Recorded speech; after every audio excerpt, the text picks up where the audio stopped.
Undangan pernikahan tersebut diklik 1.400.000.000. Bermula klik undangan pernikahan, Sylvia Yap, juragan asal Malang, kehilangan 1,4 miliar rupiah. Juragan di Kabupaten Malang kehilangan uang miliaran rupiah hanya dalam waktu semalam. Wanita bernama Sylvia Yap itu kehilangan uang dalam jumlah besar akibat menekan atau klik tautan undangan pernikahan berformat APK. Hingga akhirnya wanita tersebut menyadari ada keanehan setelah peristiwa itu. Diketahui uang tabungan yang raib itu disimpan di rekening bank plat merah di kawasan Lawang, Kota Malang. Saat menelusuri proses transaksi uangnya itu bisa hilang. Ternyata uang miliknya hilang dalam beberapa kali transaksi melalui m-banking. Hal itu dianggap aneh oleh korban. Pasalnya, selama menjadi nasabah bank tersebut, ia belum pernah mengaktifasi ataupun memiliki akun m-banking untuk nomor rekeningnya. Kronologi kasus dugaan peristiwa tindak pidana informasi dan transaksi elektronik illegal access yang dialami korban disampaikan oleh kuasa hukum korban, Hilmi F. Ali.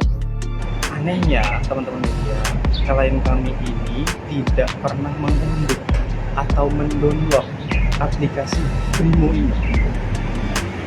Jadi otomatis notifikasi yang tadi disampaikan oleh rekan media tidak pernah ada. Ketika dicek di mutasi rekening, beralihnya dari Brimo. Siapa yang menginstal Brimo? Padahal kalau pengalaman kami di bank-bank lain kan untuk mengaktifkan mobile banking itu susah ya. Harus konfirmasi, double check juga. Tapi di BRI belum. Seperti itu. Pada saat klien kami kejadian ini. Untuk kronologisnya sendiri itu sekitar bulan Mei. Di akhir bulan Mei itu klien kami menerima APK undangan pernikahan. Undangan pernikahan tersebut diklik, kemudian close. Di handphonenya itu ada beberapa aplikasi mobile banking, ada beberapa bank, kurang lebih ada 6 mobile banking. Tapi anehnya yang kebobol itu hanya Brimo, BRI Mobile Banking. Bermula saat mendapatkan sebuah pesan WhatsApp dari nomor tak dikenal yang mengirimkan sebuah software aplikasi. Aplikasi tersebut berukuran 5 MB dengan bertuliskan undangan pernikahan dalam font tulisan bercetak tebal pada pukul 10.00 waktu Indonesia Barat pada Rabu 24 Mei lalu. Kemudian korban menekan klik pada pesan tersebut yang ternyata muncul gambar undangan seperti brosur iklan. Selanjutnya, korban memblokir nomor pengirim pesan tersebut. Masih di hari yang sama, pada pukul 21.00 waktu Indonesia Barat, terdapat pemberitahuan atau notifikasi masuk bahwa terdapat SMS atau email yang menjelaskan adanya upaya aktivitas akses ilegal yang masuk ke emailnya. Karena hal tersebut, kemudian korban memindahkan data ke HP yang lain menggunakan Smart Switch, lalu mengganti password email. Pada Rabu 25 Mei sekitar pukul 21.00 waktu Indonesia Barat, terdapat notifikasi dari email yang memberitahukan bahwa terdapat transfer dana dari 2 nomor rekening milik korban. Ketiga nomor rekening tak dikenal. Selain itu, ada juga transaksi aneh tak dikenal via m-banking, layanan perbankan, lalu beberapa transfer dana ke kris, dan beberapa dana ke pulsa ke sebuah nomor ponsel tak dikenal. Jika ditotal jumlah transaksi yang tidak dilakukan dari rekening korban mencapai angka sebesar 1,4 miliar rupiah. Terkurasnya uang kliennya itu melalui belasan kali transaksi sejak pukul 22.00 waktu Indonesia Barat hingga 3.00 waktu Indonesia Barat yang tak diketahui oleh pihak korban.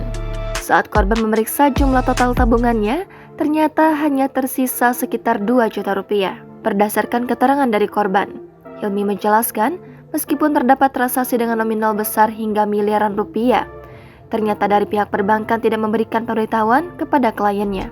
Padahal sejak awal, lanjut Hilmi, korban tidak pernah mengunduh dan menginstal aplikasi layanan perbankan tersebut dalam ponsel miliknya.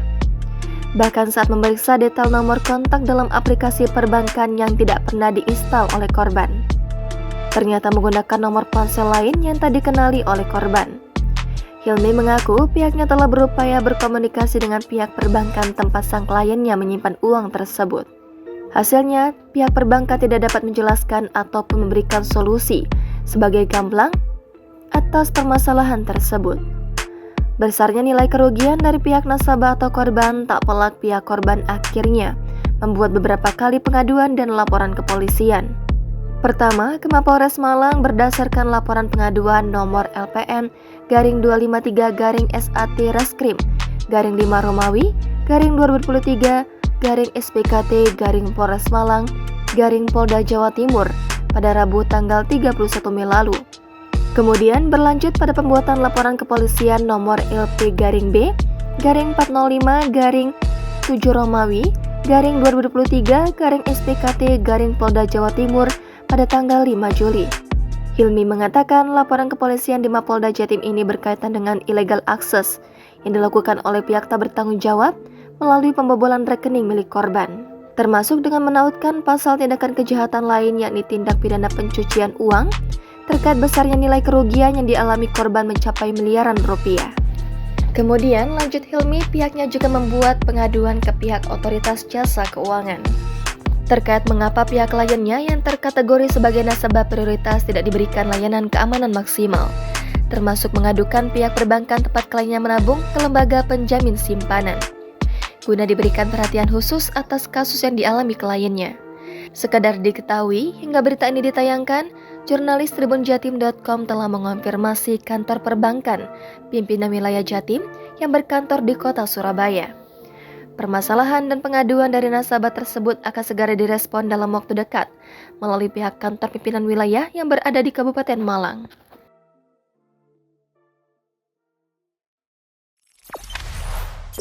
Jangan lupa subscribe, share, komen, dan like ya!